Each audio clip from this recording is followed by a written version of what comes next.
So let us talk about HTML5 and we'll see the basics only. So this is a history of HTML, how it started. So HTML was first published in 1991. Then in 1995 HTML 2.0 came. Then in 1997 HTML 3.2 came. 1999 HTML 4.01 came.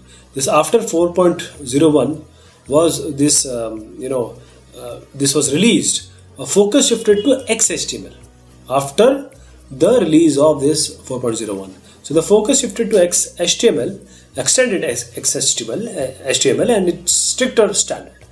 Then in 2000 it happens to come, this XHTML happened to came, and then in 2002 what happened till 2002 to 2009, this XHTML 2.0, this has even stricter standards than 1.0, rejecting web pages that did not comply. So it fell out of favor gradually and was abandoned completely in 2001. So HTML has a very short span. Then 2012 HTML5 came, on which topic which we are going to talk about. So this though this HTML5 was published officially in 2012, it has been in development since 2004. So what is HTML5 exactly? HTML5 is the newest version of HTML, only recently gaining partial support by the makers of web browsers. It incorporates all features from the earlier version of HTML, including that stricter XHTML. It also adds a diverse set of new models or new tools for the web developer to use.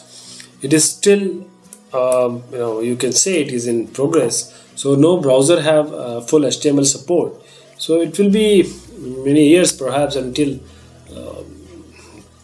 2018 or later before being fully defined and supported. What are the goals of HTML5? Support all existing web pages, HTML5, and within HTML5 there is no requirement to go back and revise older websites. So it also reduces the need for external plugins and script to show website content.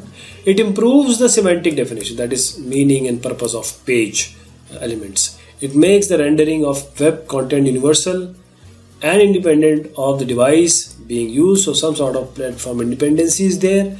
It handles web document errors in a better and more consistent fashion. New elements in HTML5. These are just some of the new elements introduced in HTML5. So we will explore each of these during this discussion. But this is very short introduction, so I'll not cover all this.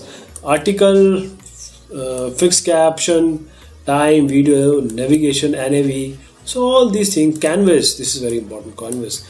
And all other things are there, which has actually emancipated the level of HTML from the level which we were used to do. Another new features in HTML5, it has built-in audio and video support without plugins. It has enhanced form controls and attribute, the canvas. This canvas, a way to draw directly on a web page. Then you have a drag and drop functionality. It supports cascading style sheet 3, the newer, more powerful version of CSS. This HTML5, we have more advanced feature for web developers such as data storage and offline applications. This is the first look at HTML.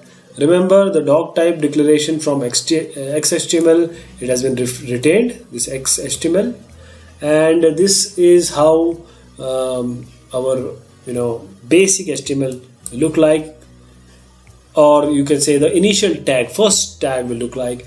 In HTML5 there is just one possible doc type declaration, and it is simpler like this, just 15 characters. So this doc type tells the browser which type and version of document to expect. This should be the last time the doc type is ever changed, and from now on all future versions of HTML will use this same simplified declaration.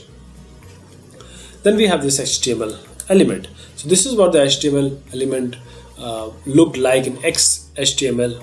This was this thing, but now it has been changed. HTML simplifies it to HTML and simple language equal to EN, that is English.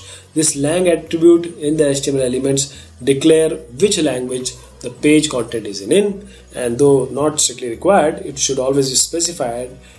If you don't specify, it will be in English, and as it can assist search engines and screen readers, that is why it is always advised to keep this or give this declaration for the language. And each of the world major languages have two character like Spanish ES, French FR, German D, Chinese ZH, Arabic AR, all these are being given. Now coming to the head section, this was XHTML head section. Now we have just this small HTML5 version. You have this meta characters text.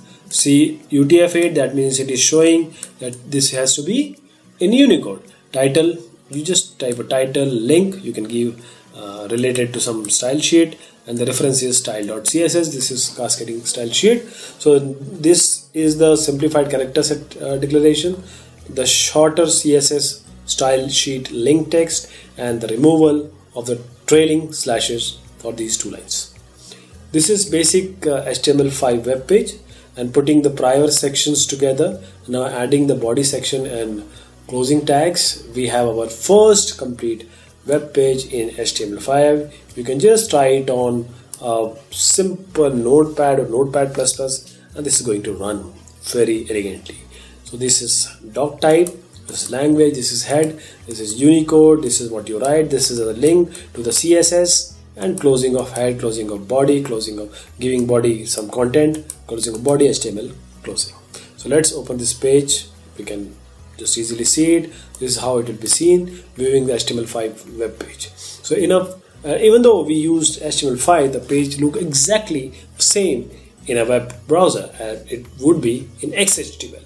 So without looking at the source code, web visitor will not know which version of HTML the page was created with. So this was the basic idea, very short introduction about HTML5. Hope we are going to see more in later session. Thank you so much.